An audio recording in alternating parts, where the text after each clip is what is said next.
It needs editing, and so we haven't yet published it publicly, but it is available for the press to look at.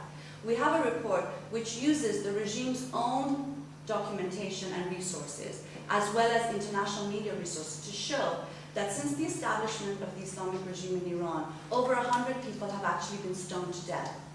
And since 2002, 2003, when the former French ambassador to Iran says stoning has hardly taken place, we have cases of scores of stonings that have taken place. In 2002, according to the government's own reports, 10 people were stoned in the first 6 months of 2002. In 2006, 2 people named Abbas Hajizadeh and Mahbub Mohammadi were stoned in the city of Mashhad. In 2007, one man, Jafar Kiani, was stoned in the village of Takistan.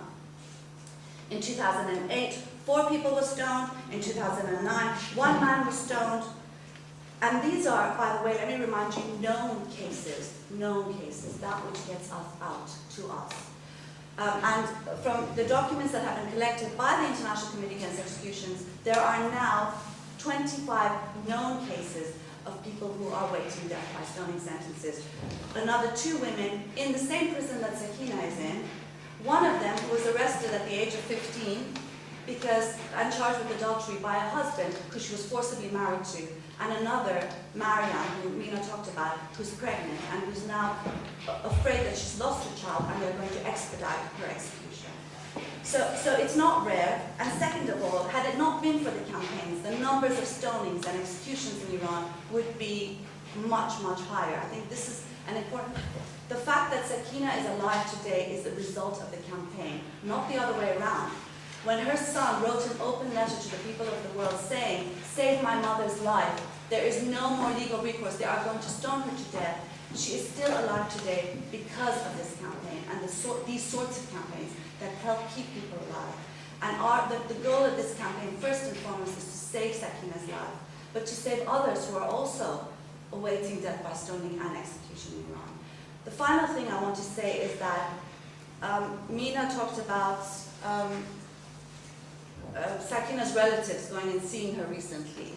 I think the fact that the family's opened back up to her because of the campaign and the respect that she's acquired worldwide because of her resilience and struggle, and her family's, her children's support of her. And that there was practically like a party in the prison, that they were able to actually hug each other for the first time. They were never before in the past been able to actually meet each other, hold each other. They had to meet each other behind windows, and for the first time they actually got to see each other, touch each other, hold each other, and it was like a party in the prison. And also the hope that is given to other prisoners in Tabriz prison, and the fact that other prisoners are being treated better as well. And I think if anything needs to be said is that we need to keep the limelight on this, because the regime has killed so many people in the cover of night, behind prison walls, over 100,000 people since its establishment. And so I think this campaign is one that we will continue by doing. We aim to do rallies in 100 cities across the world soon, having a postcard campaign where people will send postcards on their holidays to Tabriz prison, to the prisoners there, to put pressure on prison officials, as well as doing much stronger lobbying with European governments to have more pressure on the Iranian government. So these are all the things that we've got lined up. Finally, I do want to just say that, with all these statistics and facts, we have a human being's life at stake, and 2 children who are waiting for their mother to come home. Thank you.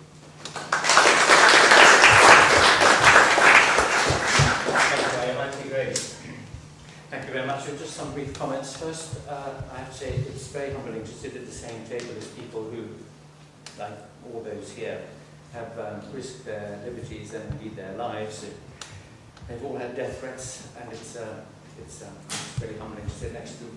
They're struggling away against something which is absolutely appalling. Iran is 2 different countries. There's an Iran which is young, progressive, energetic, which, if given an opportunity, would be and should be and would easily be one of the great countries of the world, and certainly a very important country in its region. And then there is another Iran which is barbaric, which is medieval, which is backward-looking, oppressive, and a disaster. It's a stain on humanity. It's all of us, because we're talking here in the United Kingdom about another country.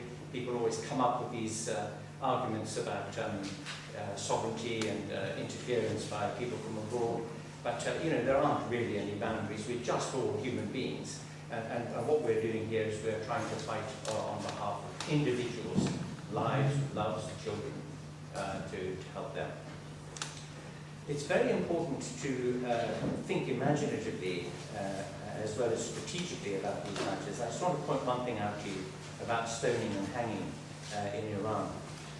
Both those methods of execution are very ancient. Stoning, perhaps much more ancient than hanging, because way, way back in the past, millennia ago. Strangulation, crucifixion, which I'm very sorry to say was a Persian invention 3,000 years ago. Slicing people to death, burying them up to the neck in the sand, and all forms of execution.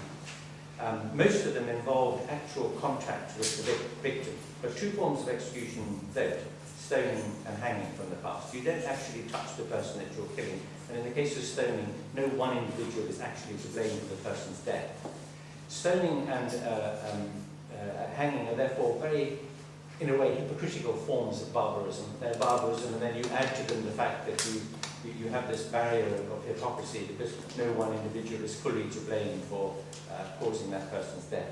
But in the case of Iran, the hanging technique that they use there is not the near instantaneous drop technique which is used or has been used elsewhere in the world. It is hanging by strangulation. People in Iran are hoisted up by a crane and they strangle to death. They're not dropped and their weight used to kill them.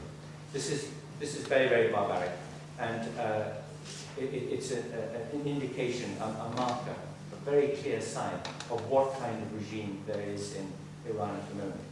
And individuals are suffering.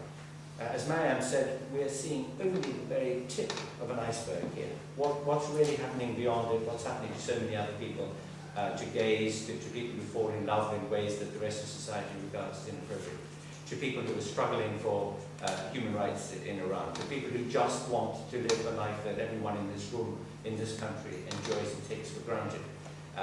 We just don't know. We don't know the figures and we don't know the full facts, but we do know that it's happening. And for that reason, everybody, everywhere, every human being has a right and a duty to be part of the story here, which is to campaign against this kind of barbarism, to seek the freedom of a whole people, and to seek the freedom of individuals like Sakineh and others who are the victims of this regime. Thanks very much.